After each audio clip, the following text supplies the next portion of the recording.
जिस दिन मेरा हाफ मैराथन की जो फिनिश लाइन मैंने कंप्लीट की, उस दिन लगा कि ज़िंदगी तो वास्तव में खेल है।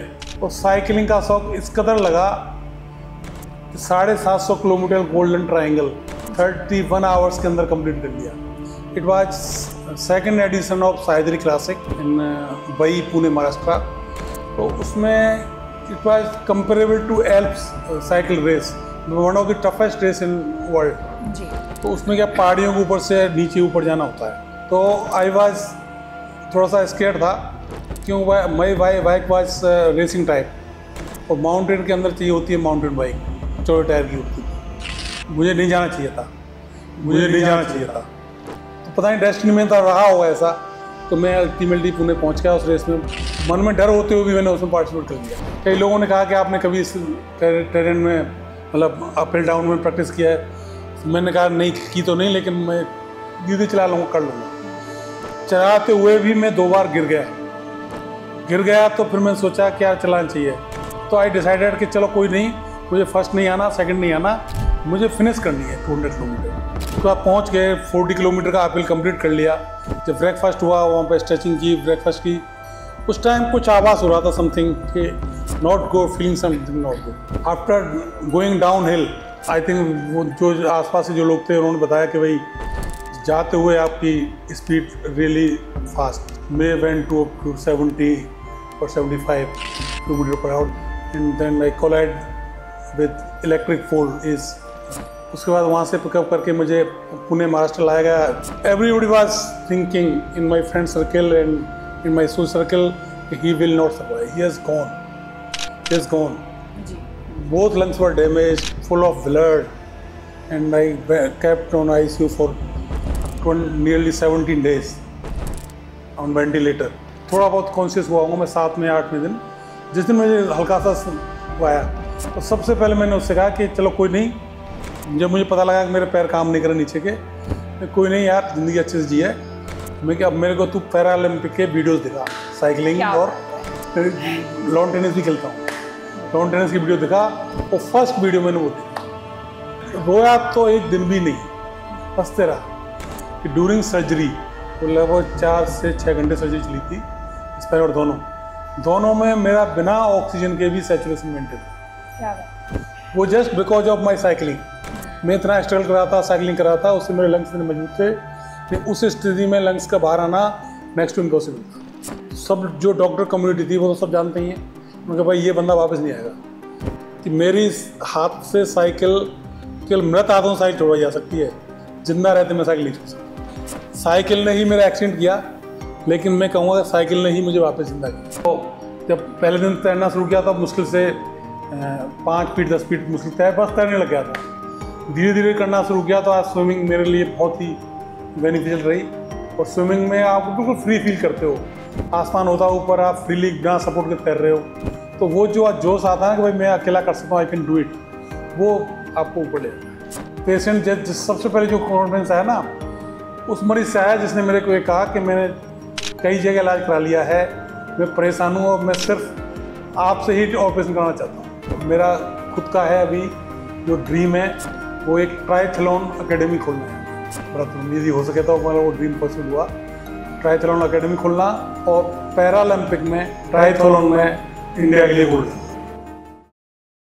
एक्सप्रेसवे पर दौड़ती गाड़ियों की तरह हमारी ज़िंदगी भी दौड़ती रहती है, फुल स्पीड में, फुल रफ्तार में। पर कई बार कोई स्पीड ब्रेकर आता है और ये जो रफ्तार है ये अचानक या तो थम जाती है या फिर रुक जाती है। ऐसे में ज़्यादातर लोग परेशान हो जाते हैं, सोचते हैं कि अब क्या करें। पर कई लोग ऐसे भी हैं जो कि इसे एक दूसरा मौका समझते हैं और उसी रफ्तार से, बल्कि यूँ कहें कि उससे भी ज़्यादा तेज़ रफ्तार से अपनी ज़िंदगी को फिर से दौड़ाना शुरू करते हैं। ऐसी एक कहानी की तलाश में आज हम निकल पड़े हैं और मिलेंगे एक ऐसे शख्स से जिसकी पूरी ज़िंदगी अपने आप में एक मिसाल है।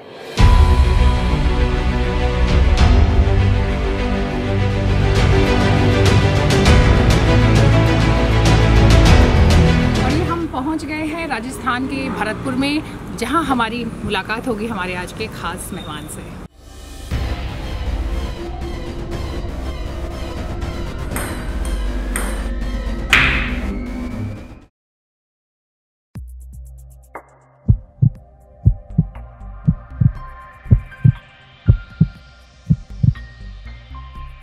तो आज हमारे साथ हैं डॉक्टर जगवीर सिंह। डॉक्टर जगवीर सिंह यूँ तो एक ऑर्थोपेडिक सर्जन हैं, लेकिन इनका परिचय इतना भर नहीं है। डॉक्टर साहब अपने आप में मिसाल हैं साहस की, जज्बे की और गिरकर फिर से उठने की। मैं आपको बता दूं कि 2021 में डॉक्टर साहब के साथ एक हादसा पेश आया और उसके बाद इनकी ज़िंदगी उस लम्हे ने पूरी तरीके से बदल कर रख दी। लेकिन डॉक्टर साहब ने इससे हार नहीं मानी, वो उठकर खड़े हुए और फिर एक मिसाल बनकर हम सबके सामने हैं। वो आज भी अपने मरीजों की उसी तरीके से देखभाल करते हैं जैसे कि इस हादसे से पहले। इस हादसे के बाद भी लगभग 100 से ज़्यादा ऑपरेशन कर चुके हैं और वो हमें बताएंगे कि कैसे एक हादसे ने उनकी ज़िंदगी को रोका नहीं बल्कि और उनके जज्बे को बढ़ाया, आगे बढ़ने के लिए प्रेरणा दी और आज वो एक मिसाल के रूप में हम सबके सामने हैं। जी डॉक्टर साहब, बहुत बहुत स्वागत है। Thank you Priyanka ji. And actually it is fact कि हादसे हुआ और डेफिनेटली वो ज़िंदगी बदल गई। हादसे से पहले एक नॉर्मल ज़िंदगी जिसको कहें कि सब स्ट्रगल था और ईश्वर की कृपा से हर फील्ड में सब कुछ अचीव कर लिया था। बेसिकली ऑर्थोपेडिक सर्जन था तो ऑर्थोपेडिक सर्जन के लिए जितना चाहिए उतना काफ़ी कुछ अचीव कर लिया था और संतोष था। एक कॉन्फ्रेंस में मुझे मोटिवेशन मिला, मोटिवेशन टॉक में, तो उसके बाद मैंने मैराथन रनिंग करना शुरू किया और जिस दिन मेरा हाफ मैराथन की जो फिनिश लाइन मैंने कंप्लीट की उस दिन लगा कि ज़िंदगी तो वास्तव में खेल है, उसको किस खुशी से जी सकते हो आप। तो गेम खेलना एक प्रायोरिटी होती है जो कि हमारी सोसाइटी के अंदर शुरू से नहीं होती। हम केवल पढ़ने पर और स्ट्रगल पर ध्यान देते हैं, बल्कि ऐसा नहीं है कि हम अचीव करने के बाद गेम शुरू कर देंगे। गेम तो शुरू होनी चाहिए पहले दिन से। जितनी एजुकेशन को इम्पोर्टेंस देते हैं उतना गेम को देना चाहिए। वो मेरे समझ में आया जिस दिन मैंने first year trial half marathon पूरी की। उसके बाद चलता रहा, फिर मैराथन करते करते कपल ऑफ मैराथन्स की। उसके बाद मैंने साइकिलिंग का शौक़ लगा और साइकिलिंग का शौक़ इस कदर लगा कि 750 किलोमीटर गोल्डन ट्रायंगल 31 आवर्स के अंदर कंप्लीट कर लिया राइड करते करते। उसके बाद इंडिया के अंदर जयपुर में फ्रांस BRM का एडिशन हुआ जिसके अंदर नेशनल लेवल के लगभग 20 पार्टिसिपेंट थे। तो वो 600 किलोमीटर की रेस करनी होती है, डेजिग्नेटेड रूट होता है और उसके अंदर आपको बीच में कोई ब्रेक नहीं ले सकते। आप केवल लंच ब्रेक ले सकते हो, सो सकते हो, उस ट्रैक को नहीं छोड़ सकते। जो टाइम आपका स्टार्ट हो जाता है तो आप वो साइकिलिंग रेस पूरी उसी रूट पर करनी होती है। तो वो साइकिल रेस मुझे पता नहीं था मैं कर पाऊँगा नहीं कर पाऊँगा, पर जोश और जुनून इतना था कि मेरे से जो कॉम्पिटिटर थे सब उम्र में छोटे थे और ज़्यादातर लोगों ने मेरे से पहले नेशनल लेवल में BRM की हुई थी, लेकिन उस BRM को I finish first in just 31 hours total hours और साइकिलिंग की वो 24 आवर्स की। 24 आवर्स के अंदर कंप्लीट 600 किलोमीटर की। उसके बाद 100 किलोमीटर्स की रेस की।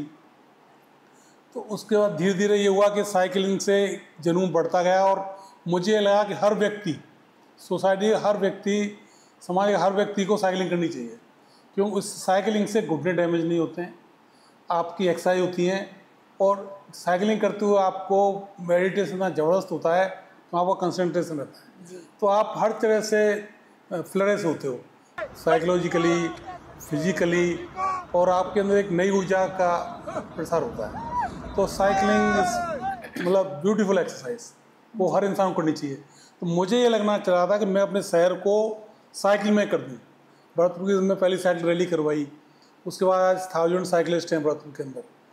तो भरतपुर में ये ऑर्डर हुआ, एडमिनिस्ट्रेटिव ऑर्डर, कि हर संडे के दिन नो ट्रैफिक जोन रहेगा और पूरा शहर साइकिल चलाएगा। लेकिन उस दौर में जब मुझे लगा कि मेरी इच्छा के अनुसार काम नहीं हो रहा है, ये सारी चीज़ें जो हैं ये आपके एफर्ट से हुआ है। यस, वो सारे एफर्ट से हुई। और जब मुझे लगा कि यार मेरे लोग नहीं मान रहे हैं, नहीं फॉलो कर रहे हैं, नहीं आ रहे हैं, बार बार कहना पड़ रहा है जैसे मेरे निजी वर्क को, तो I went into depression. Really I took the treatment for depression and mean time my psychologist told me that you should continue your dreams. मैंने कि ऐसा है, मैं सोच रहा हूँ कि भाई पूरा साइकिल चलाया तो कैसे चलाएगा, कोई बात नहीं चला तो आप तो अपना तो करो। आप तो उसी उसमें मैंने पुणे वाली जो साइकिल रेस थी 200 किलोमीटर करने लगा साइकिलिंग वापस, ठीक हुआ, इम्प्रूव हुआ और मेडिकेशन पर था ही। तो उस साइकिलिंग रेस को करने जब मैं गया Pune Maharashtra, it was second edition of Sahyadri classic in बई पुणे महाराष्ट्र। तो उसमें it was comparable to Alps cycle race, one of the toughest race in world ji. तो उसमें क्या पहाड़ियों के ऊपर से नीचे ऊपर जाना होता है। तो आई वाज थोड़ा सा स्केर्ड था, क्यों my bike was racing type और माउंटेन के अंदर चाहिए होती है माउंटेन बाइक, चौड़े टायर की होती थी। तो something because of out of language difference और proper not communication I got into that race. मुझे नहीं जाना चाहिए था और समाव मेरे एक कॉन्फ्रेंस थी, मेरे मित्र थे वहाँ पे सचिन तपस्वी, ही इज़ ऑर्थोपेडिक सर्जन। तो मेरे को रायसेन कॉन्फ्रेंस मिली हुई थी, ऑर्थोपेडिक्स थी, उनको इनवाइट करने भी मुझे जाना था। तो पता नहीं डेस्टिनी में था रहा होगा ऐसा, तो मैं अल्टीमेटली पुणे पहुँच गया उस रेस में।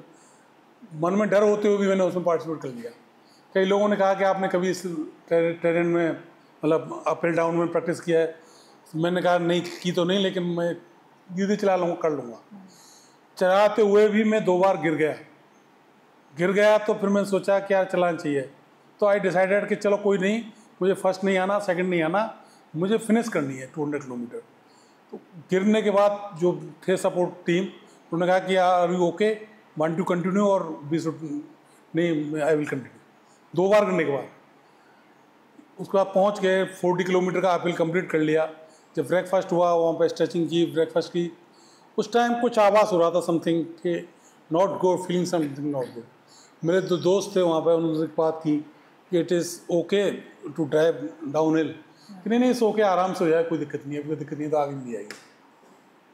After going down hill somewhere I don't know what happens, I think वो जो आसपास से जो लोग थे उन्होंने बताया कि भाई जाते हुए आपकी speed really fast, may went to up to 70 or 75 kilometre per hour, that is too fast for cycle. And then I collide with electric pole is people around me told me later on. उसके बाद वहाँ से pickup करके मुझे पुणे महाराष्ट्र लाया गया doctor Sachin तपस्वी, जिनका नेक्स्ट डे मेरे से अपॉइंटमेंट था पहले से ही।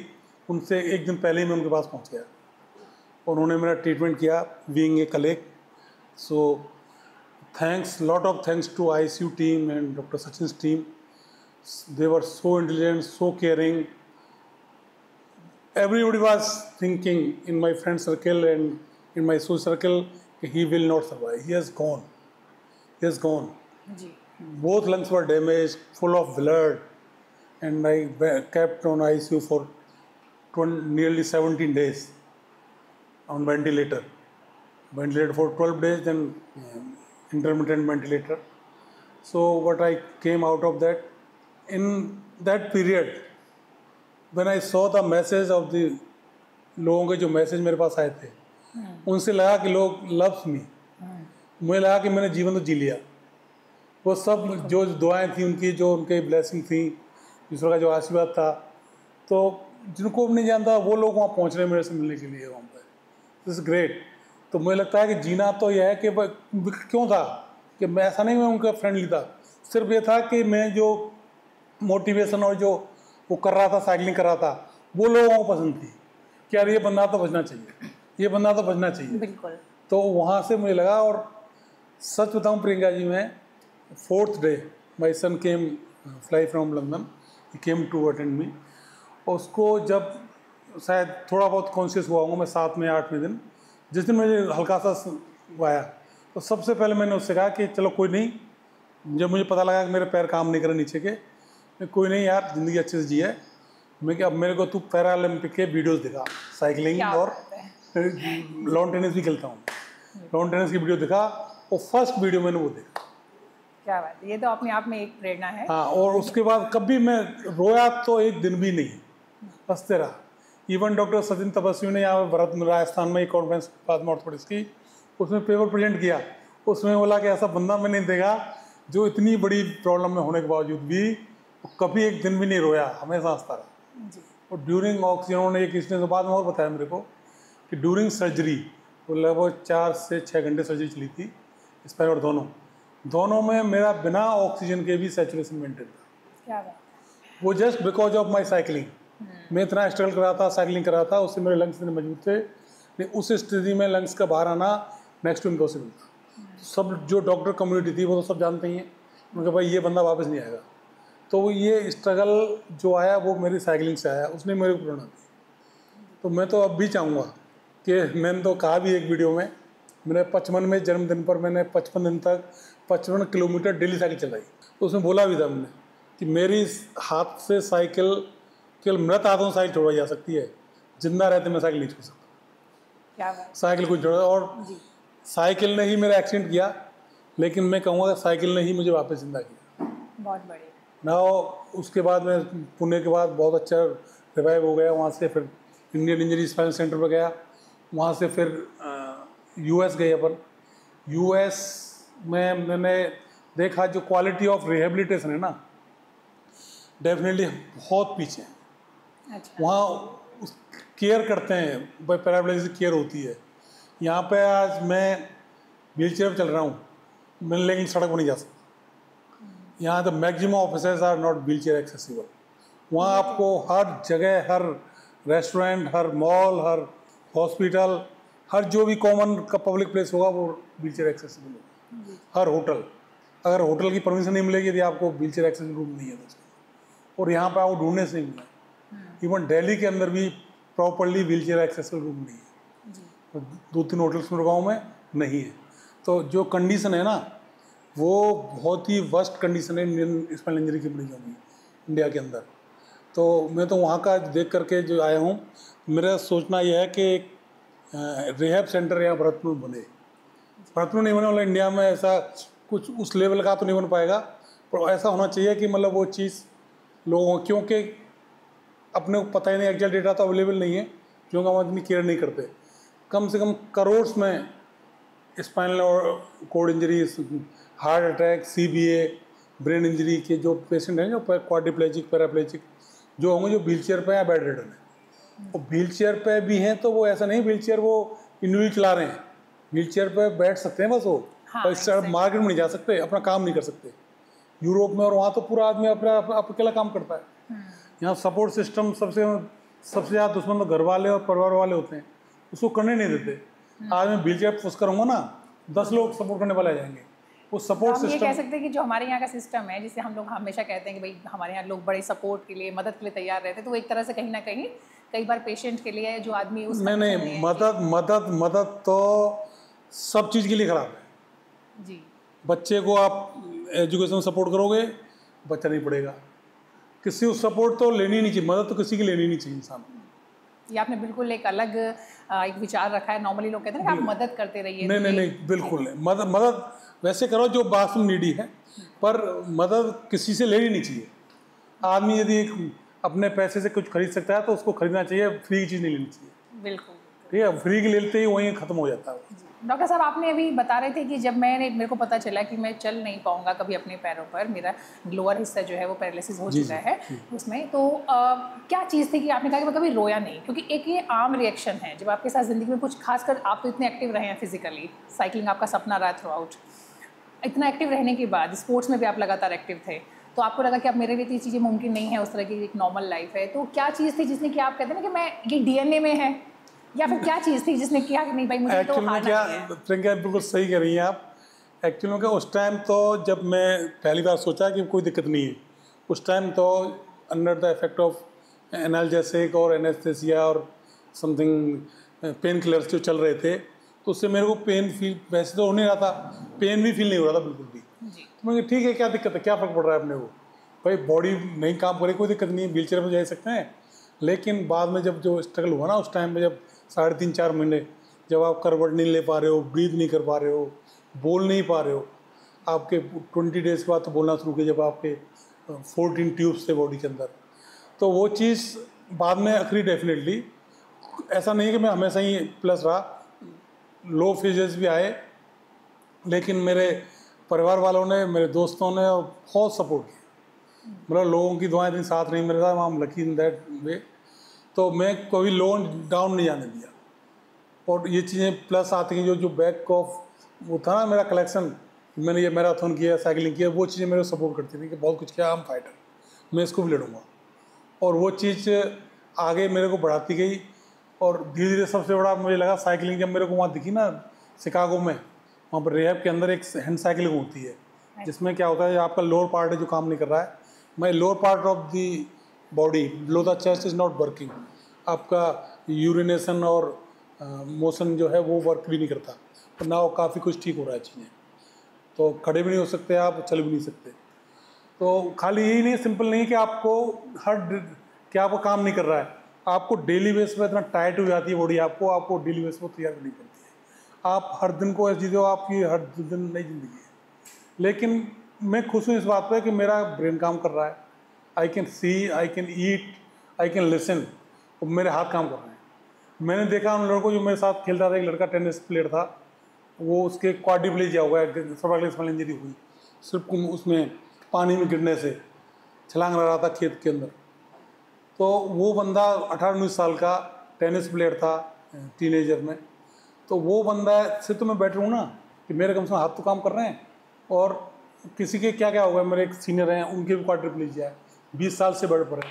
तो मेरे को मोटिवेशन वो मिल रहा था कि यार वो लोग तो इतने 25 साल से जी रहे हैं, मेरे तो कम से कम प्लस हूँ ना। तो ये एक छोटी सी चीज़ भी आपको प्लस होती है ना। आज मैं आपसे बात कर पा रहा हूँ, मैं कभी सांस नहीं ले पाता था, मैं ऐसे बैठ नहीं पाता था, दोनों हाथ ऊपर नहीं उठा पाता था। तो डे बाई डे बेसिस पे मैंने अपने आप को, जो भी अचीवमेंट हो तो उसको मैंने अपने आप को तसल्ली दी, भाई तेरे को ये मिल रहा है, मिलता जा रहा है जी। तो वो बूस्ट होता गया। बिल्कुल, ये तो आपने बताया कि किस तरीके से जो एक डिप्रेशन वाला फेज़ है, या जब आप लो फील करते हैं, तो उससे कैसे आप निकले, कैसे आपने देखा कि आपके पास जो दूसरों के पास नहीं है, आपने वहाँ से कंपेयर किया रादर देन कि इसके पास ये है। नहीं, वो बिल्कुल नहीं सोचा। जो मतलब जो चीज़ चली गई उसके लिए बिल्कुल परवाह नहीं की, जो चीज़ मुझे मिल गई है उस पर गर्व किया। राइट। लेकिन फिर भी इस मोटिवेशन को बनाए रखने के लिए, क्योंकि जैसे आपने खुद ही बताया कि आसान नहीं होता, लाइफ में कई बार लो भी फील करते हैं आप, बहुत नॉर्मल है। तो फिर आप इस मोटिवेशन को कैसे बनाते हैं? एक तो तरीका ये हो कि आपने जो अचीव किया, आपने सोचा कि चलिए मैंने पहले भी बहुत अचीव किया, मैं आज भी दूसरों से उससे बहुत बेटर हूँ, लेकिन फिर भी कहीं कुछ है, कोई चीज़ें हैं, कोई किसी को आप फॉलो करते हैं, कोई आपका इंस्पिरेशन है, कैसे अपने मोटिवेशन को बना के रखते हैं? बेस्ट थिंग इस दुनिया के अंदर है बुक्स रीडिंग, जो शायद मैंने कभी पहले नहीं पढ़ी। और मैंने ये कहना चाहिए, मैं ब्लेस्ड हूँ, मैं तो अपनी इंजरी को ब्लेस्ड मानता हूँ कि उसके बाद मेरे बेटे ने ला कुछ बुक्स दी मेरे को, how to win friends and influence people, और दूसरी दी उन्होंने रॉबिन शर्मा की, who will cry when you die. दोनों बुक्स मैंने पढ़ी उस टाइम ही, जब मैं एनेस्थीसिया से बाहर आया, ICU से बाहर आया। तो आज मैंने उन बुक्स को मैं डिस्ट्रीब्यूट करता हूँ, लोगों को बांटता भी। वो बुक्स हर इंसान को पढ़नी चाहिए, और बहुत पहले दिन पढ़नी चाहिए। वो बुक्स ने मेरे पता नहीं क्या बढ़ दिया मेरे अंदर। आज मुझे बस और सारी बुक्स हैं, बहुत सारी पढ़ी हैं, काइजन भी पढ़ी है, दूसरी बुक्स भी पढ़ी। तो books reading is very necessary, और from it should be done since beginning. हमें तो चलो ऐसे मिली है, अगर हो सकता है मेरी इंजरी नहीं हो तो मैं बुक्स नहीं पढ़ पाता जितनी मैंने इस पीरियड में पढ़ी। तो सबसे फर्स्ट थिंग तो कहना चाहूँगा बुक्स रीडिंग, और अपने आप को बस कल से बेहतर बनाना। तो अब जब आप व्हील चेयर पर हैं, तो अपने आप की जो आपकी हेल्थ है उसको कैसे मेंटेन रखते हैं, फिजिकली फिट कैसे रहते हैं? मेरा सेम रूटीन रहता है, that I inspired from my father. वो 4 बजे जगते हैं। इवन वो मुझे एक और कहना चाहूँगा कि चोट से पहले हमेशा बाप और बेटे में थोड़ा सा रहता है, बेचारे आदान प्रदान मिलते नहीं, चाहे कुछ भी हो, लेकिन चोट से पहले इतना नहीं मेरी इंटरेक्शन उनसे होती थी, साथ ही रहते हैं मेरे। पर अब चोट के बाद मुझे लगा कि सबसे ज़्यादा प्यार करने वाले तो मेरे वही है, फादर, सबसे ज़्यादा रोए वही है। और उन्होंने कैसे समय निकाला, जो 3.5 महीने बाद जब मैं उनसे मिला यहाँ पर, मैं जानता हूँ कैसे निकाल सकते हैं उस समय, लेकिन फिर भी उन्होंने स्ट्रगल करके वो वहाँ तक रुके रहे। तो फादर से इंस्पायर हुआ, वो 4 बजे जाते हैं, और आज वो मेरे पास में ही बेड पे, दूसरे बेड पे सोते हैं, और वो मुझे 4 बजे जगा देते हैं। और 4 बजे जग कर 5 बजे मैं नीचे आ जाता हूँ, और 5 बजे जग करके मैं अपनी व्हील चेयर को प्रोपेल करता हूँ, 3 से करीबन 4-5 जगह, 1 किलोमीटर के आसपास। उसके बाद मेरे पास हैंड साइकिलिंग है, उसको लगभग 5 से 10 किलोमीटर के एवरेज अल्टरनेट डे चलाता हूँ। उसके अल्टरनेट डे फिर मेरा सबसे बड़ी जो अच्छा लगा मुझे स्विमिंग। पहले दिन जिस दिन स्विमिंग पूल में उतरा तो मुझे डर लग रहा था कि भाई क्या हुआ, डूबूंगा नहीं डूबूंगा, एनेस्थेटिस्ट और पूरी सपोर्ट टीम यहाँ पर मैंने बुला ली। और पानी उतरा तो मुझे लगा मैं तो डूब नहीं रहा इसमें, I can swim. I was non swimmer before. Okay. Injury से पहले हालांकि मैंने ट्रायथलॉन की तैयारी करा था, आयरनमैन की, तो उसमें स्विमिंग कंपलसरी पार्ट होता है। 4 किलोमीटर स्विमिंग करनी होती है, तो मैं कहीं सीख रहा था स्विमिंग, पर मैं इतना अच्छे से नहीं सीख पाया था, इसलिए मैंने यहाँ स्विमिंग पूल बनाना शुरू किया था उसी के लिए। लेकिन वो काम आया इस स्विमिंग के लिए। तो जब पहले दिन तैरना शुरू किया तब मुश्किल से 5 फीट 10 फीट मुश्किल बस तैरने लग गया था। धीरे धीरे करना शुरू किया तो आज स्विमिंग मेरे लिए बहुत ही बेनिफिशियल रही। और स्विमिंग में आप बिल्कुल फ्री फील करते हो, आसमान होता है ऊपर, आप फ्रीली बिना सपोर्ट के तैर रहे हो, तो वो जो आज जोश आता है ना कि भाई मैं अकेला कर सकता हूँ, आई कैन डू इट, वो आपको ऊपर ले जाता है। सर्जरी ये ओपीडी में हुआ सबसे ज़्यादा जो मिला मोटिवेशन मेरे को, ओपीडी में बैठने से। जैसे मैं वहाँ से शिकागो से वापस आया तो उसके 15 दिन बाद ही मेरे को वाइफ ने और फैमिली फ्रेंड्स ने, रिश्तेदारों ने कहा भाई ओपीडी देना शुरू करो। ओपीडी में गया, जिस दिन पहले दिन बैठा, पेशेंट से बात की तो उनके जब दुख को मैं सुन रहा हूँ, उनके दुख को दूर कर सकता हूँ, इससे ज़्यादा बड़ा मोटिवेशन क्या हुआ। मैं अपने दुख को भूल गया। फिर धीरे धीरे लगा मुझे यार मैं छोटे छोटे प्रोसीजर करूँ, फिर मैं सर्जरी भी करना शुरू की। जब सर्जरी कर सकता हूँ तो इससे ज़्यादा बड़ी बात क्या है। I can live life like anything. भाई जो जिनके पैर हैं, जो चल सकते हैं, वो कितने परेशान हो रहे हैं, कितने नॉर्मल लाइफ जी रहे हैं। मैं सारे काम कर रहा हूँ। अभी मेरा 58th बर्थडे था, डेट कंप्लीट हुए थे, तो 5.8 किलोमीटर स्विमिंग की मैंने। क्या बात। जो शायद मतलब ये बड़ी बात नहीं कर रहा, स्विमर्स तो बहुत बड़े बड़े हैं जिन्होंने इंग्लिश चैनल भी पार कर लिए हैं, पर भरतपुर में ज़्यादातर डॉक्टर्स 90% डॉक्टर्स शायद 1 किलोमीटर स्विमिंग नहीं कर पाएंगे। करने कोई भी कर सकता है, चलिए कोई भी आदमी है, ऐसा नहीं है, नथिंग इज इम्पॉसिबल, कोई पर माहौल नहीं है।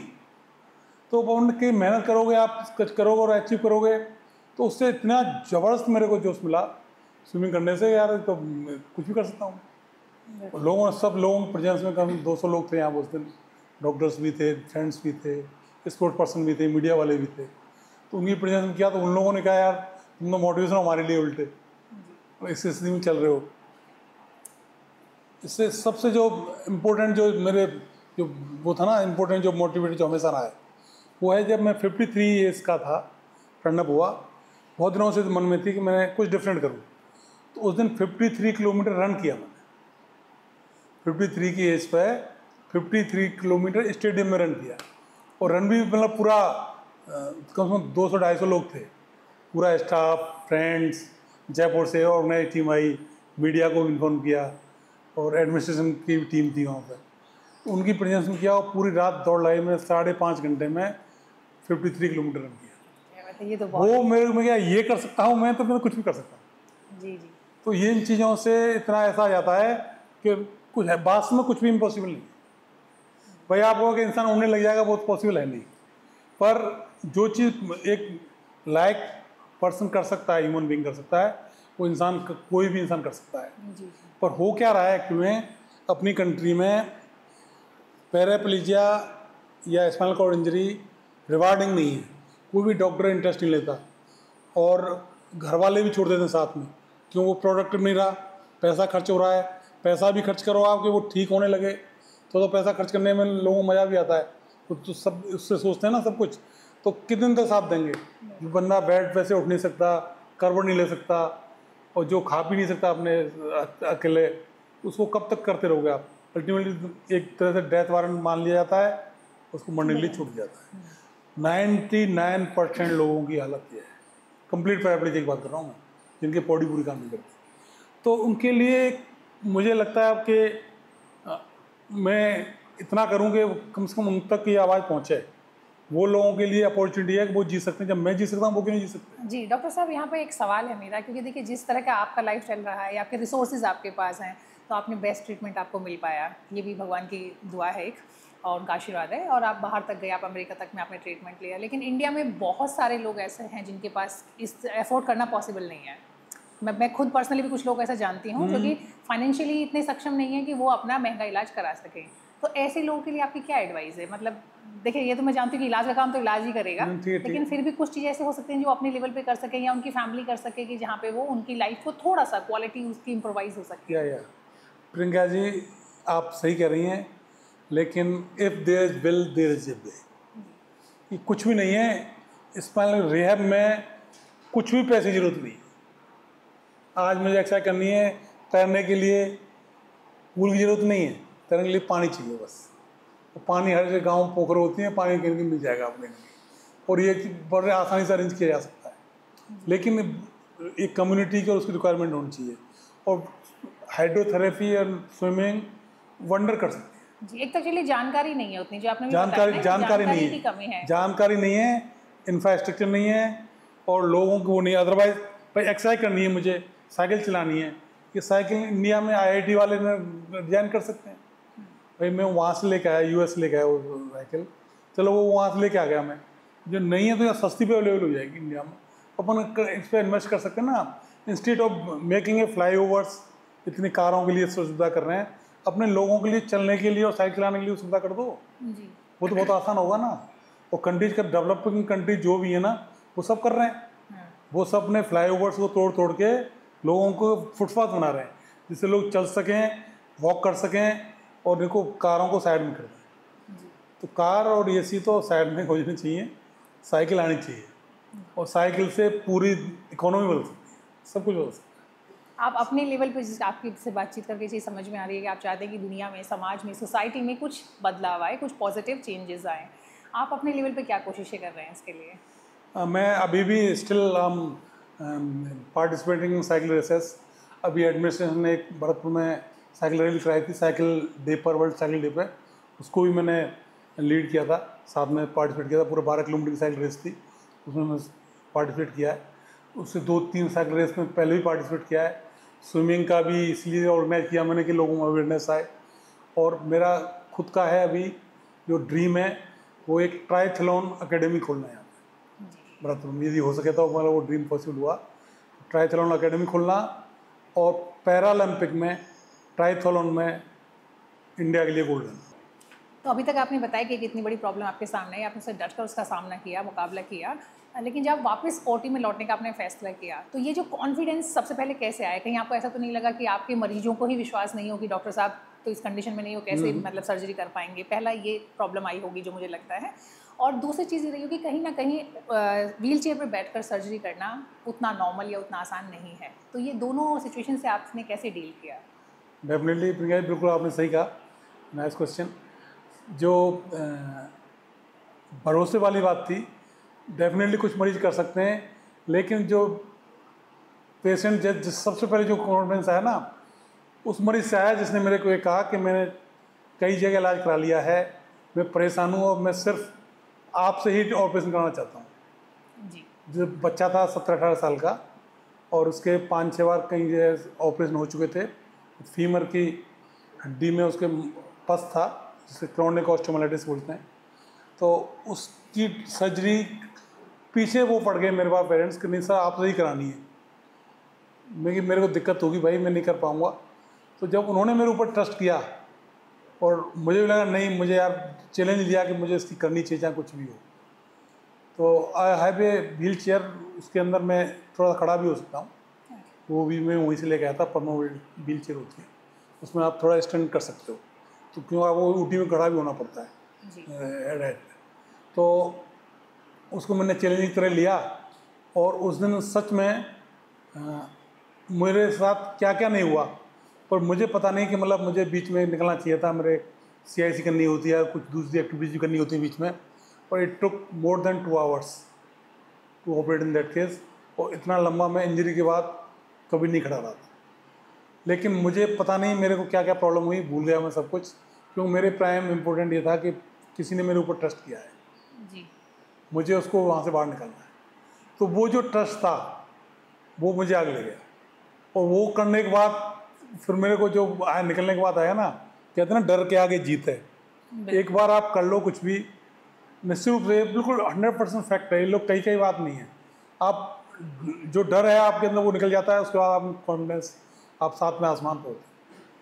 तो वो करने के बाद तो फिर कहीं रुको है नहीं इवन।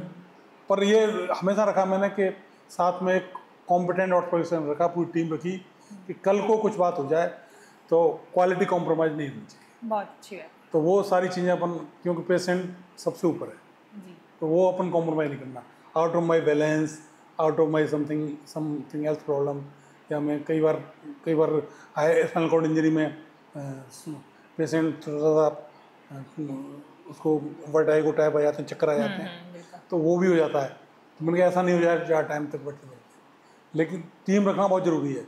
अभी भी रखता हूँ, पर मेरे पास कल एक टीम बहुत अच्छी है, करते हैं साथ में करते हैं। और अब मैंने कम कर दिया है क्योंकि मेरा जो एसोसिएट टीम है वो बहुत स्ट्रॉन्ग है। कभी ज़रूरत पड़ती है तो मैं जाता हूँ। जैसे आज भी एक डॉक्टर पेशेंट ने जिद की तो मैं आज गया थिएटी में OT के अंदर, लेकिन वो पेशेंट फिट नहीं था इसलिए वो पोस्टपोन हो गया। तो बाकी ज़रूरत पड़ जाता हूँ, बाकी मेजर केसेस में नहीं जाता। OPD डेली बेस पर रन कर रहा हूँ, OPD देखता हूँ और छोटे माइनर प्रोसीजर जो OPD में हो सकते हैं वो करता हूँ। जी डॉक्टर साहब, आपकी जो कहानी अभी तक हमने सुनी, जाना आपके बारे में, तो ये कहीं ना कहीं एक फिल्म आई थी थोड़ा वक्त पहले, सूरमा, जो हॉकी प्लेयर हैं संदीप सिंह, उन पर बेस्ड थी और काफ़ी लोगों ने पसंद की थी। और आपने अभी बताया भी कि कहीं ना कहीं आपकी सपना है, आपकी इच्छा है कि आप आगे जाके पैरा ओलंपिक्स में इंडिया के लिए गोल्ड जीतना चाहते हैं। तो लगभग कुछ मिलती जुलती कहानी है, लेकिन अगर कभी भविष्य में ऐसा मौका मिले कि आपके ऊपर कहानी बनाने की कोई प्लान करे, सोचे, तो आप किसको चाहेंगे कि आपका रोल प्ले करे? कौन इसके साथ जस्टिस कर पाएगा? I don't have any idea, इसके बारे में कभी सोचा नहीं। और मैं तो ये चाहूँगा कि अभी सबसे पहले अभी मेरे जो सपने हैं ना वो पहले वो पूरे होने चाहिए। सबसे पहले मैं चाहूँगा कि मेरा पैरा ओलंपिक में कैसे भी करके, उसके लिए मैं ट्राई कर रहा हूँ, पिछले 1 साल से ट्राई कर रहा हूँ। वो ये है कि अपॉर्चुनिटी नहीं मिल रही हैं। मैं हैदराबाद भी जाके आया, वहाँ जो ट्रायथलॉन कमेटी है वहाँ पे भी मिला, लेकिन कभी कोई नॉक कर रहा हूँ मैं सब दरवाजे। President of para Olympic committee of India Deepa Malik से भी मिला, लेकिन अभी कहीं एंट्री नहीं हो पा रही है। एनीवे कब तक किस्मत नकारेगी, एंट्री मिलेगी और मौका मिलेगा तो मैं तैयारी डेली बेस पर कर रहा हूँ, और जिस दिन वो मिल जाएगा तब आगे कुछ सोचेंगे। जी। और कौन से स्पोर्ट्स में आपको करना, क्योंकि आपको बहुत सारे sports ji it's a triathlon, include that swimming, अच्छा triathlon, paracycling, swimming and wheelchair को रन करते हैं, रेसिंग व्हील चेयर, तीनों चीज़ें होती हैं उसके अंदर। जी। उसमें 4 किलोमीटर तो आपको स्विमिंग करनी होती है, 3.8 किलोमीटर, और 180 किलोमीटर आपको साइकिलिंग करनी होती है, हैंड साइकिलिंग, एंड 40 किलोमीटर आपको ये चलना होता है। That is full triathlon. और जो पैरालंपिक में होती है वो 20 किलोमीटर तो आपको हैंड साइकिलिंग करनी होती है, 5 किलोमीटर व्हील चेयर पुश करना होता है, एंड 1500 मीटर 1.5 किलोमीटर आपको स्विमिंग करनी होती है। 750 मीटर 750 मीटर आपको स्विमिंग करनी होती है। तो वो हैंड साइकिलिंग या स्विमिंग या किसी में मिलेगा, पर तीनों स्पोर्ट्स में कर रहा हूँ, अब तीनों कर रहा हूँ। और अगर आप एक्टर का नाम पूछ लिया आपने तो Shahrukh Khan is my favourite. बढ़िया है, वैसे भी उनकी एक बड़ी मूवी उन्होंने स्पोर्ट्स पे पहले बहुत अच्छा परफॉर्म किया था, Chak De India. Ji, he should perform, और he is of my age too, can understand the age issue too. और मुझे सबसे बड़ा जो लगता है, ये लगता है कि भाई इस एज में अराउंड 60s कोई बंदा खेल रहा है तो एक जनरल पॉपुलेशन को मोटिवेशन मिलेगा, भाई इस एज में कोई आदमी स्पोर्ट्स कर सकता है। ये बहुत अच्छी बात है आप जो बार बार कह रहे हैं एज की बात, क्योंकि हमारी जो इंडियन माइंडसेट है वो कुछ इस तरह का होता है कि आप 50 साल से ऊपर हुए, 55 से हुए तब आप बेकार हो गए, बुढ़ा मान लेते हैं। हाँ, बुढ़ा मानते हैं, एग्जैक्टली। और अब आपको लगता है अब तो आप बस घर में बैठ के अपने दिन गिने या फिर बच्चों की देखभाल करें, वो भी अगर मौका मिलता है तो ये बहुत अच्छी बात है कि एक इंस्पिरेशन है, मोटिवेशन है बहुत सारे लोगों के लिए। और खासकर इस कंडीशन में कि जब आप देखते हैं कि आप और लोगों की तरह नॉर्मली चल फिर नहीं पा रहे हैं, व्हील चेयर पे आपके बैठे हुए हैं, तो उसमें लोगों के लिए बहुत बड़ा इंस्पिरेशन जो आपकी कहानी है, जो आपका संघर्ष है। तो यहाँ पर मेरा सवाल ये आता है कि ये तो जो लोग ऑलरेडी, मैंने पहले भी इस पर हम लोगों ने बात की थी कि अगर जो लोग बहुत सारे जिनके पास रिसोर्सेज नहीं है और इन्फॉर्मेशन भी नहीं है, दोनों चीज़ें हैं, तो उनको, उनके लिए आपका क्या मैसेज है? उन्हें क्या करना चाहिए? उनके घर वालों को किस तरह से सपोर्ट करना चाहिए कि वो एक बेटर लाइफ अपनी थोड़ी एटलीस्ट क्वालिटी ऑफ लाइफ सुधार सकें? सबसे पहले सिंपल सी होती है, व्हील चेयर आपको हर जगह अवेलेबल है, तो व्हील चेयर सपोर्ट नहीं करें उसको कोशिश करें कि वो एक स्टेप आगे चले, अपने बेड से व्हील चेयर पर ट्रांसफ़र हो, अपनी सीट तक जाए, बाथरूम जाए, वॉश बेसिन थोड़ा सा मॉडिफाई करते हैं उसकी व्हील चेयर अंदर जा सके। जो सीट होती है कमोड सीट, उसके साइड में एक सपोर्टिंग बार होते हैं, वो लगवा दें, उससे वो बैठ सके, ट्रांसफ़र ले सके। तो यदि इंसान अपने आप ट्रांसफ़र ले सकता है, अपने आप मूव कर सकता है, तो बहुत कुछ कर सकता है जी। तो खुद करना बहुत इंपॉर्टेंट होता है। अपनी प्लेट को जाकर कोई रख देगा, वहाँ से डिनर के लिए अपना खाना ले लेगा, वहाँ से डाइनिंग टेबल पर खा लेगा, अपने हाथ साफ कर लेगा, पानी पी लेगा, तो एक आदमी जरूरत नहीं है। यहाँ तो क्या है कि एक आदमी रेंट करके और उसको उसके पास रख देते हैं, भाई तू इसकी मदद करता रहे, बस। वो इम्पोर्टेंट नहीं है। इम्पोर्टेंट है कि उसको इंडिपेंडेंट बनाने की कोशिश करें, चाहे वो एक स्टेप आगे बढ़े। एक स्टेप ही मायने रख देता है। या ये भी बहुत इंपॉर्टेंट है क्योंकि आप फिजिकली बहुत एक्टिव नहीं हो पाते हैं क्योंकि व्हील चेयर पे हैं, तो वहाँ पे जैसे वजन बढ़ना एक बड़ा इशू होता है, क्योंकि आपने भी फेस किया होगा, तो तब इसमें डाइट का कितना रोल है? डाइट का बहुत बड़ा रोल है। फाइबर डाइट बहुत वैल्यू रखती है। फाइबर डाइट आपको लेनी चाहिए, सलाद बहुत ज़्यादा खानी चाहिए, और प्रोटीन और कार्ब्स का मेंटेन करते हुए चलना चाहिए, और इजीली हो जाता है, ऐसा नहीं है। बहुत कुछ रिसर्च होना बाकी है। बाकी मैं जो अभी इस जर्नी में देख रहा हूँ कि जो कहते हैं कि इंटेस्टाइन मोबिलिटी स्लो हो जाती है, 3 टाइम्स स्लो हो जाती है स्पाइनल कॉर्ड इंजरी में, ऐसा बिल्कुल नहीं है। यूजुअली जो लोग वॉवल मूवमेंट प्रोग्राम करते हैं, they pass their fecal matter within 2 days और 3 days। वेस्टर्न कंडीशन में तो और लेट है। यूजुअली इंडिया के अंदर 2 या 3 दिन में एक बार वॉवल प्रोग्राम करते हैं हम लोग, मतलब डिजिटली या कैसे भी लगा करके, नीमा या सपोर्ट लगा कर करते हैं। मेरे को भी 2.5 साल हुआ है। I am not using any suppository, I am not using any laxative, and I am doing bowel program both time, morning and evening. और since 6 months I am not using suppository. Initially use करा था, और मेरा जो movement है वो मुझे normal होता है, जस्ट बिकॉज ऑफ मेडिटेशन।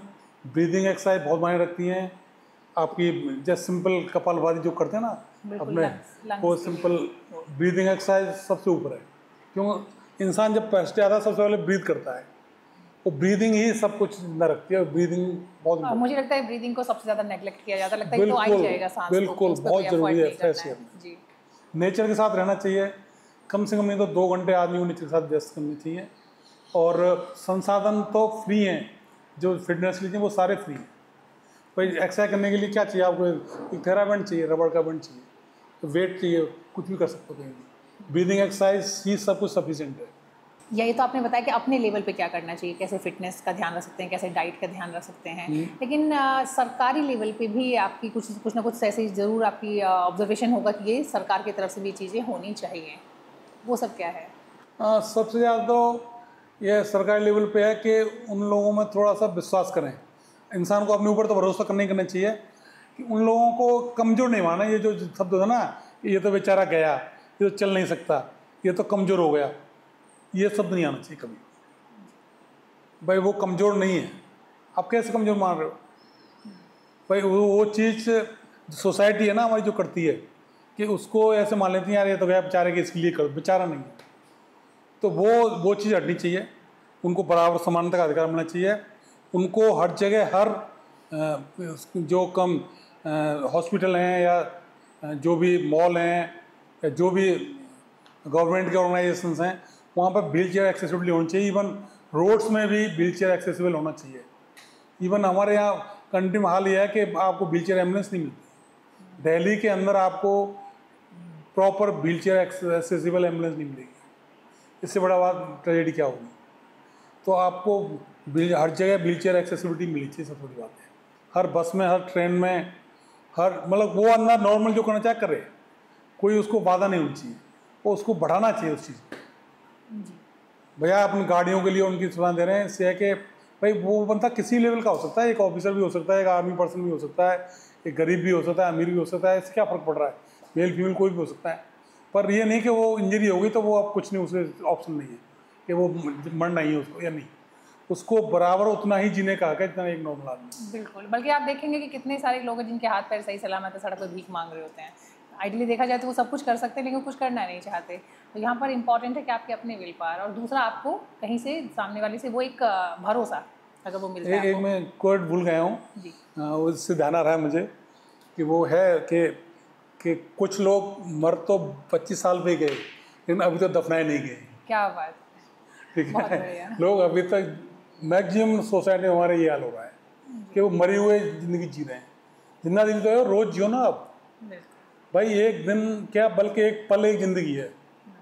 आप एक बार आंखों की एक्सरसाइज करते हो ना, मैं बिलीव मी मेरा चश्मे का नंबर कम हो गया है।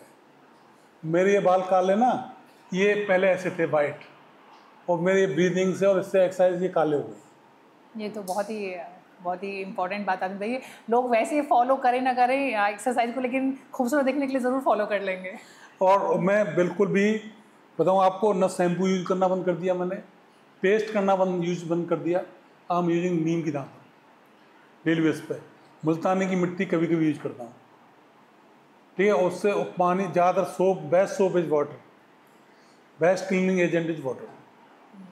सोप जो भी चीज़ इंसान ने बनाई है ना, वो इंसान की दुश्मन है। ये तो आपका जो नेचर के साथ कनेक्शन है ये उसको और स्ट्रॉन्ग कर रहा है। तो आप जो आप बता रहे हैं कि आपने दातुन का इस्तेमाल शुरू कर दिया है, पेस्ट बंद कर दिया है, या फिर साबुन का इस्तेमाल बंद कर दिया, तो कोई खास वजह सिवाय इसके कि केमिकल होते हैं, ये रीज़न है या कोई और रीज़न है? डेफिनेटली जो पेस्टिसाइड और जो हमारे मतलब कैंसरस के जो इंसिडेंट्स बढ़ रहे हैं ना कैंसर के इंडिया के अंदर, इवन कुछ दिनों में नेशनल कैपिटल हो जाएगी इंडिया कैंसर की, इवन पूरे वर्ल्ड के अंदर बढ़ रहे हैं। इस चीज़ का हम उस पर रिसर्च करें, नई नई दवाइयों पर। आप सिंपली फूड को प्योर कर लो ना, अपने पैक्ड फूडों को उनको ख़त्म कर दो। आप जो फूड को आप 6-6 एक महीने तक 2-2 साल तक रख रहे हैं पैक्ड फूड के अंदर, जब वो फूड ही ख़राब नहीं हो रहा तो आपका डाइजेशन सिस्टम कैसे ख़राब कर देगा उसको, कैसे वो डाइजेस्ट करेगा। तो कुल मिला के बात यह है, जो भी अपन ने इंसान ने जो कर रहा है ना, इंसेक्टिसाइड डाल रहा है या पेस्टिसाइड डाल रहा है, वो अल्टीमेटली उस चीज़ को ख़राब कर रहा है। और बिना इनके ना तो आपको मिल्क मिल रहा है, ना आपको सब्जियां मिल रही हैं, ना आपको खाना मिल रहा है। तो इनसे जितना दूर आप जाओगे उतना ही आप सही रहोगे। नेचर के साथ जितना आप मिक्स होगे, it is very essential to talk with nature, to live in nature. Nature के बिना कुछ नहीं। जब मैं स्विम करता हूँ तो मुझे जो जिन 4-5 चीज़ों से शरीर बना हुआ है ना, वाटर, अर्थ आपके है ही आसपास, ऊपर आसमान, सन एंड एयर, 5 चीज़ों का मिक्सिंग मेरे साथ लगती है। मुझे अपने ब्रह्मांड में तैरना लगता है कि मैं अपने चल रहा हूँ, मैं इंडिपेंडेंट चल रहा हूँ, मुझे किसी सपोर्ट की जरूरत नहीं है।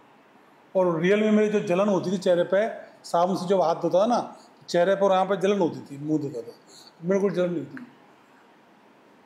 तो मैं तो उल्टा इसको इंजरी को अपना मतलब ब्लेसिंग मार रहा हूँ। बस स्विमिंग में जो आप करते हैं, तो स्विमिंग में तो पानी को साफ रखने के लिए क्लोरीन डालना पड़ता है डेफिनेटली। वो that is harmful. Ideally swimming should be done in natural water, lake में करनी चाहिए, पर वो नहीं है मेरे पास अवेलेबल। वो नेक्स्ट मैं वही सोच रहा हूँ, पर तब तक के लिए तो कुछ करना पड़ेगा। तो मैं मिनिमम क्लोरीन डलवाता हूँ और अल्टरनेट डे करता हूँ, उसके बाद मैं साबुन ले लेता हूँ, तो उससे वो वाशर हो जाता है डेफिनेटली। वो फेसिंग उसमें क्लोरीन वाटर में स्विमिंग करने के बाद पूरा जगड़ जाती है मेरी बॉडी, कुछ नहीं कहा, जैसे पानी डालता हूँ सब कुछ खुल जाता है। उससे पहले जगता हूँ तो मैं अपनी जो एक्सरसाइज होती है, एक्सरसाइज करता हूँ। ये वाली एक्सरसाइज मैं कर नहीं सकता नहाने से पहले, जैसे ही नहा लेता हूँ I can do that exercise. Stiff होता है बॉडी, बिल्कुल। तो मैं तो बिल्कुल ऐसा देख रहा हूँ कि यार कितना इफेक्ट है, सामने कोई प्रूव करने की जरूरत ही नहीं।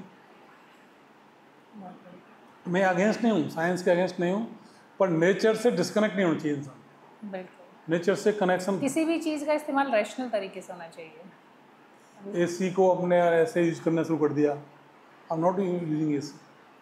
स्पाइनल कॉर्ड इंजरी को डेफिनेटली एसी में थोड़ी सी ठंड लगती है, पर अब लोगों के साथ में रहना पड़ता है, करना पड़ता है ना।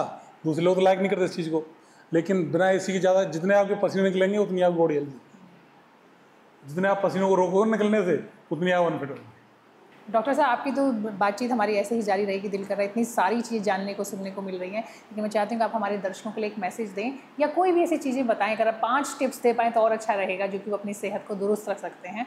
और चूँकि आप ऑर्थोपेडिक डॉक्टर हैं तो मैं इस पर भी हम लोग बात करेंगे, लेकिन पहले आप हमारे दर्शकों को कोई भी 5 टिप्स दें, वो कैसे अपनी लाइफ को बेहतर कर सकते हैं, कैसे सेहत को दुरुस्त रख सकते हैं। एक मैंने वो शायद अब्राहम लिंकन का स्पीच है, किसकी ध्यान नहीं मुझे, उसमें जो बात कही गई है उन्होंने, if you can't fly fly, if you can, if you can't fly then run, if you can't run then walk, if you can't walk then crawl, but keep moving. इंसान को चलने का नाम ही ज़िंदगी है, चलते रहना चाहिए, वो किसी भी कंडीशन में हो, बैठना नहीं चाहिए, हार नहीं माननी चाहिए। जब तक आपने देखा होगा बॉक्सिंग का गेम होता है तो उसको मुक्का मार वो नीचे गिरा देता है बंदा, तो वो हारना नहीं है, हारना जब है वो खड़ा होने के लिए मना कर दे जी। गिर जाता था वो हारना नहीं है, हारना कब होता है जब वो करने के नियम में खड़ा नहीं, तभी तो वो हारा हुआ माना जाता है। बिल्कुल। क्योंकि तो हारना जब है जब वो गिर जाए तो खड़ा होने की मना कर दे, तब तक हारना नहीं है। फेलियर आपके हमेशा ब्लेसिंग्स हैं, उनको अपोजिट नहीं है। Failure is the part of success, they are not opposite to the success. सबसे जो इम्पोर्टेंट बात है वो जो कह गए ना लोग कि सुबह 5 बजे जगना चाहिए, बल्कि 4 बजे जगना चाहिए। ब्रह्म मुहूर्त जो होता है उसमें प्रकृति में अमृत वर्षा होती है, उस टाइम पे जो आप ग्रहण कर लेते हो ना नेचर से, वो उसका मुकाबला ही नहीं है। अगर जो 4 बजे जग गया वो जी जाता है। आज मुझे कोई भी इंसान बता दो जो 4 बजे जग करके रिग्रेट करता हो कि मैं 4 बजे जग गया तो गलत कर लिया, और ऐसे में आपको मैक्सिमम लोग बता दूँ 99% जो रोज़ रिग्रेट करते हैं कि यार आज मैं जग नहीं पाया यार, आज कल से जगूंगा यार। लेकिन ज़्यादातर लोग, कोई भी बंदा आज 4 बजे जग रिग्रेट नहीं करता। यदि 4 बजे जो जग गया वो अपनी ज़िंदगी जियाता है, नंबर 1। दूसरा, स्पोर्ट्स कुछ भी करो, चाहे आप रनिंग करो, गेम खेलो, कुछ भी, एक स्पोर्ट्स हर बच्चे को, स्टूडेंट को बहुत ही कंपलसरी है कि आपको स्पोर्ट्स खेलना बहुत ज़रूरी है, इक्वलेंट टू योर स्टडी। वो हमारी सोसाइटी में थोड़ा सा कम है, वो शुरू से होना चाहिए, चाहे बच्चा पढ़े या नहीं पढ़े, स्पोर्ट जरूर करे, क्योंकि एक हेल्दी माइंड हेल्दी बॉडी के अंदर ही रह सकता है। फिट बॉडी होगी उसके अंदर हेल्दी माइंड रह सकता है। Cycling is wonderful, her cheese cycle घूम रही है, साइकिलिंग इज़ नंबर 1। और 1 घंटे ही निकालो, चाहे आधा घंटे निकालो, you should spend your time in the early morning with nature. Talk to nature, फूलों को खिलते हुए देखो, पत्तों को ग्रीन होते हुए देखो, आपको खुशी मिलेगी। आपको मूड ख़राब हो रहा हो, जा करके आप पत्तों नेचर के बीच में आ जाओ। दूसरा, सबको चिंता होती है, चिंताएं काम की, और ये एक वो जो उसमें पढ़ा था मैंने अपने who will cry when you die में, कि उसके लिए आप एक बड़ी टाइम रख दो अलग से, कि भाई ये जो चिंता आ रही है उसको मैं शाम को 6:45 बजे डील करूँगा, तब एड्रेस करूँगा इस चिंता को। हो सकता है उस टाइम तक आपकी चिंता खत्म हो जाए, तो वरी टाइम आपको फिक्स करना पड़ेगा। और ऑलवेज कैरी ये book with you, always carry ये बुक विद यू। जब भी आप लाइन में खड़े हुए हो, या जब भी कहीं आप टिकट की वेट कर रहे हो, या ट्रैवल कर रहे हो, स्टार्ट रीडिंग। उस टाइम को यूज करो आप, जब सब लोग बिना बात के मोबाइल पर लग रहे हैं, उस टाइम एक बुक रीडिंग करो, तो आपको कुछ ना कुछ आपको प्लस मिलेगा। पूरा होल यूनिवर्स इज लाइब्रेरी, आपको कुछ ना कुछ सीखने को मिलता है। That's all. और हर कल से बेहतर बनने की कोशिश करो, कल जो हो आप आज उससे बेहतर बनने की कोशिश करो, निश्चित रूप से आप आगे जाओगे, चाहे फाइनेंशियली हो, चाहे मेंटली हो, मतलब ब्रेन से, हेल्थ वाइज, एजुकेशन वाइज। कल से आप रिचर होना, एक चाहे 0.1% हो, 0.01% हो, पर आपको कल से आज बेहतर बनना है बस। जी, डॉक्टर साहब से बात करके ये चीज़ समझ में आती है कि हमें रोकता कोई और नहीं है, हम खुद ही रोकते हैं। हम जो पाना चाहते हैं वो पा सकते हैं, और उसके लिए कोई शारीरिक अगर कोई कमी भी है, कोई कमज़ोरी भी है, तो वो बाधा नहीं बन सकती। सिर्फ आपको खुद को मोटिवेट करना है, साथ ही साथ जो नेचर है हमारा, जिसको हमने कहीं ना कहीं नेग्लेक्ट कर दिया है, नज़रअंदाज कर दिया है, उसके साथ जुड़ना है। जी डॉक्टर साहब, बहुत बहुत शुक्रिया हमारे साथ जुड़ने के लिए, अपना वक्त हमें देने के लिए, क्योंकि आपकी जो कहानी है, हमें पूरी उम्मीद है कि उससे हमारे दर्शक जो हैं उनको बहुत मोटिवेशन मिलेगा। Thank you so much Priyanka ji, travelling long and coming here, I am humbled. Thank you so much.